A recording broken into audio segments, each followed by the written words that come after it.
Mark Meldrum, Meldrum's Monster Garage, and guess what? We just took off the trailer. There it is, a 1971 Super Beetle. Now, we didn't purchase this car, but we will be working on it for a friend of Patty's, and we get it's been sitting for 5 years, so we got to get the fluids changed in it. Of course, we don't have to worry about radiator fluid. This is a rear engine car with no radiator, and we got to get the gas out of it. It's been sitting for 5 years, so we'll pump that out. We got to get some new oil in it, and the tires are locked off. Thank Josh for helping me go get this thing, because it was had to put it on the roller skates to move it around, and use the winch to get it up on the trailer, so it was a little bit of a pain. So we sent Josh to work, and we're going to get to work on this little Super Beetle, 1971 convertible, and it looks like a pretty cool little car. So let's see what's going on. And as you can see, we've got something completely different than what we normally work on in Meldrum's Monster Garage. You've seen my wife's 2014 Beetle GSR in the garage before, and we've done some different things to that. But this is a 1971 Super Beetle convertible. Now let's talk about this Super Beetle convertible a little bit. Like I said, it's a 71, and Beetle is the people's car. And in 71, they made over 1 million Beetles, and 12,000 of them were convertibles shipped here to the U.S. This is a Carmen Ghia model, so it's got, I don't know if you can see the little logo down there. It's got a Carmen logo on there.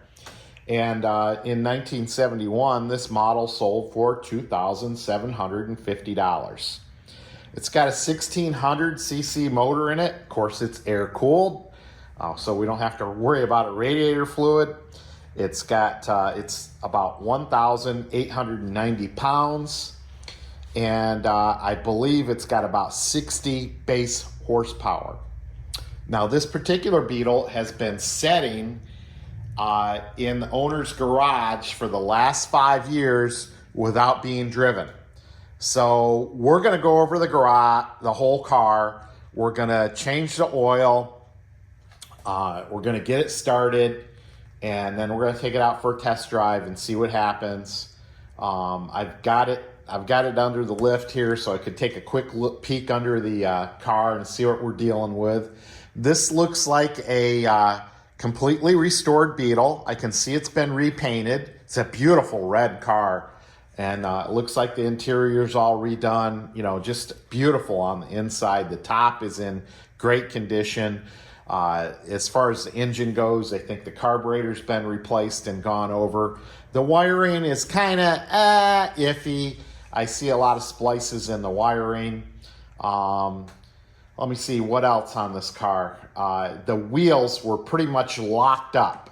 And I've got to thank my son Josh for going over to the owner's house, which is right around the corner from us.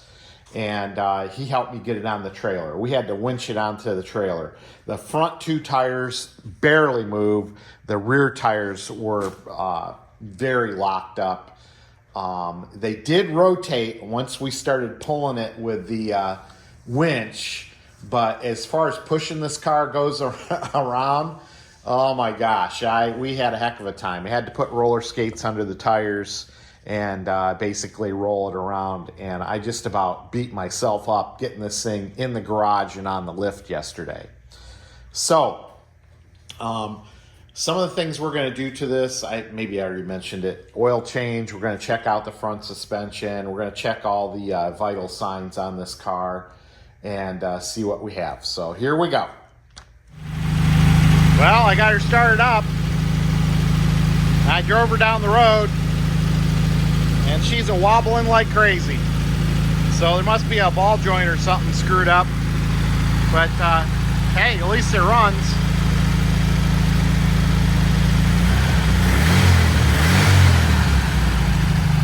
Did start it up, and I did manage to take it for a little test drive. So I got out on the road, and the first thing I noticed is that the speedometer was not working. Now, these are interesting speedometers on this. So basically, I don't know if you can see, Let me look at the camera real quick. Yeah, I suppose you can see this. So the speedometer is cable driven, and here's the cable, and it comes down here and it feeds right through the hub here and out here, and then there's a little square notch in the cap. Okay, and as this rotates, now like I say, these brakes are still, I still can't rotate this good. So we're gonna have to get these things adjusted a little better. But it rotates, and then it rotates the cable. So one of the things I wanted to make sure is that the cable wasn't broken. So I connected it up to a drill and just rotate that a little bit. And I could see that the speedometer is still not working even when I rotate this. And the cable's working, it's connected up properly right to the back of the speedometer here. So open up of course there's no engine in here.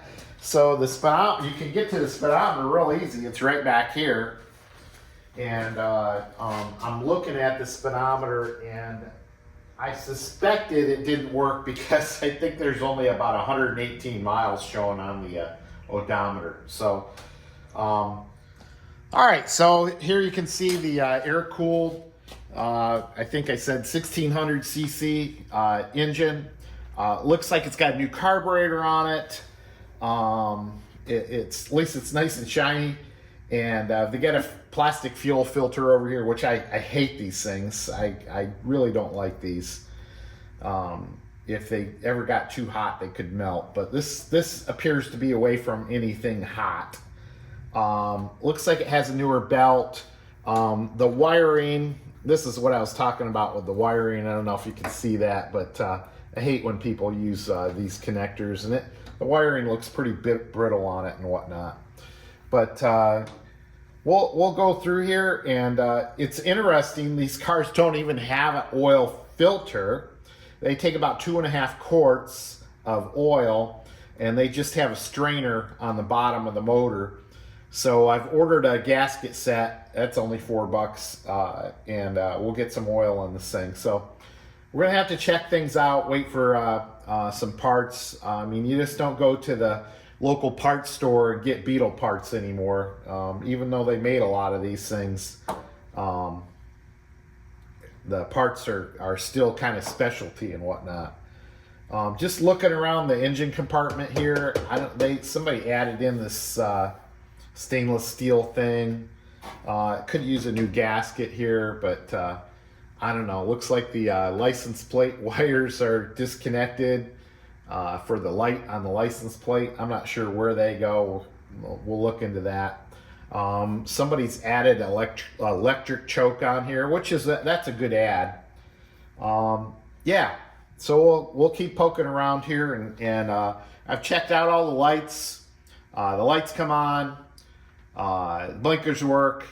Everything's good there. The gas gauge works, and let's look on the inside. All right, so here we're on the inside of the car. Pretty basic gauges. You got a speedometer that goes up to 90 miles an hour. And as you can see, I was talking about the odometer at 118 miles. I don't think that's factual. The gas gauge does work when you turn the key on. So we're good there. There's a couple lights there for the blinker, and I think some other things.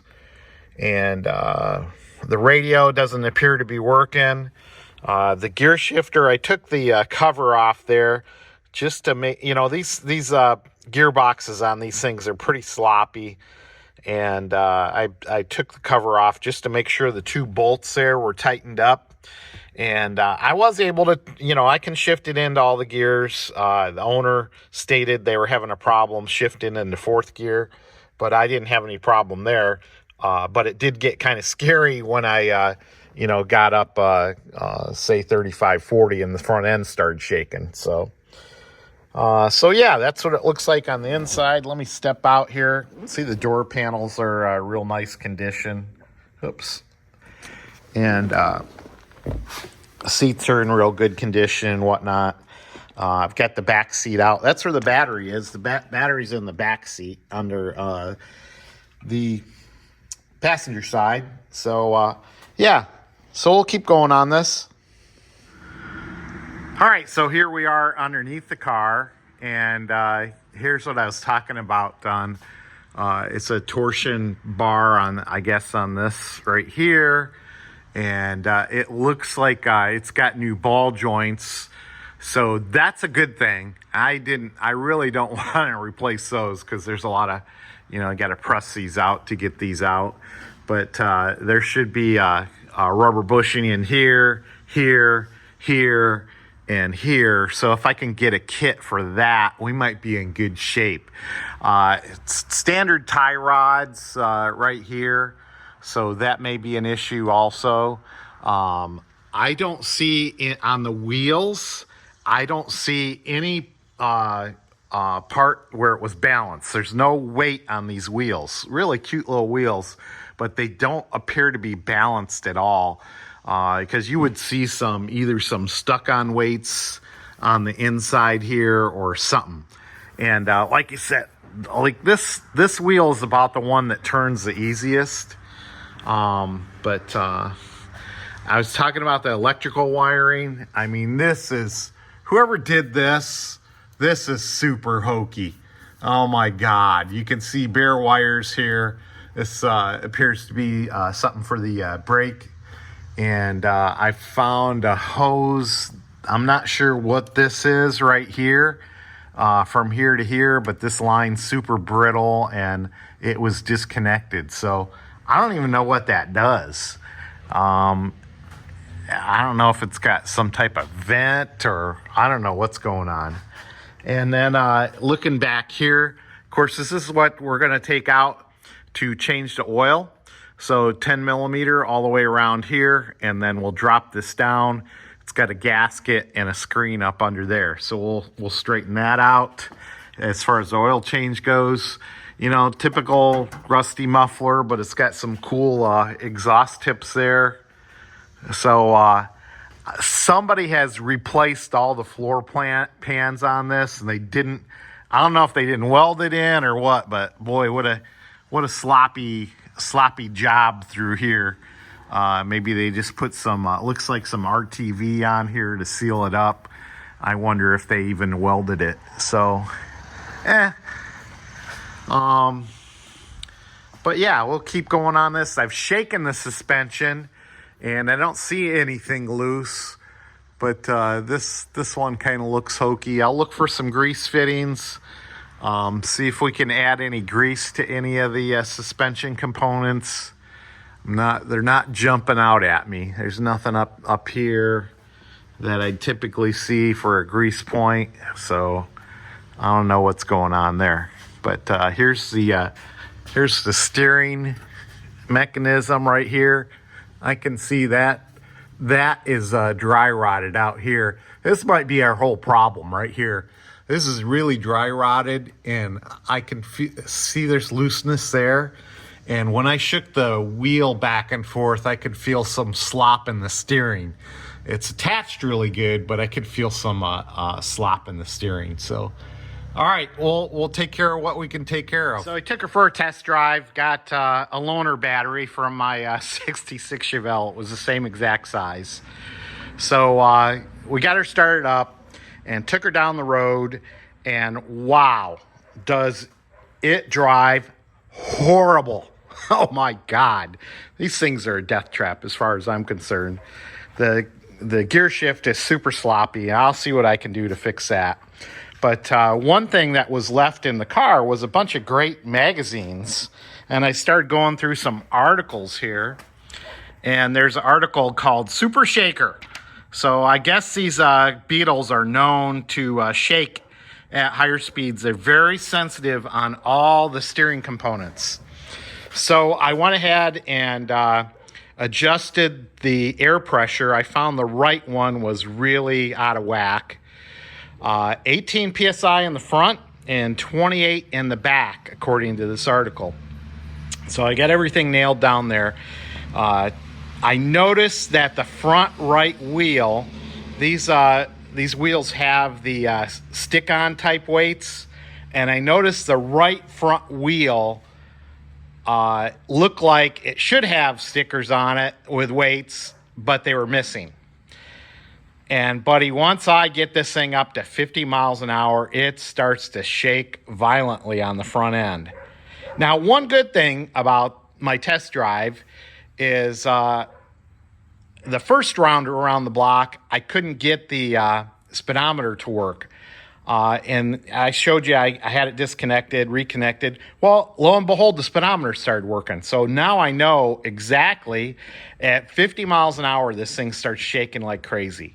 Once I get up to 55, 60, it stops shaking. So I think it's something in the wheels that are out of balance. So I'm going to take the wheels to a shop and get them balanced up, and hopefully that'll straighten out my shaking episode, and I don't have to rebuild the whole front end. So I don't want to do that. Anyway, I'm going to take a look at the shifter now because I had a hell of a time shifting gears. Once I got it into first and going, I could get it going through all 4 gears.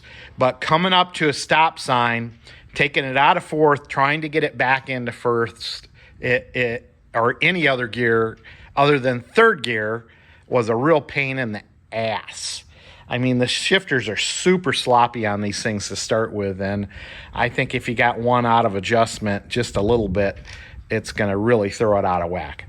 But the engine's running really good, and just wanted to do a quick test drive before all my stuff came for the oil change. And I thought I was going to have put fresh gas in this thing, but I tell you, the gas that is in it, when I took the cap off, it smelled like gasoline. It didn't smell like bad gas. And sure enough, it's running really good. I'm really impressed with the engine here. But these things are no performance vehicles. I mean, 60 miles an hour felt like it was topping out almost. I don't know how fast these things go with 60 horsepower, but 60 miles an hour is about the top speed of these things. I'm going to have to look that up. Anyway, I'm going to try to do a shifter adjustment here next.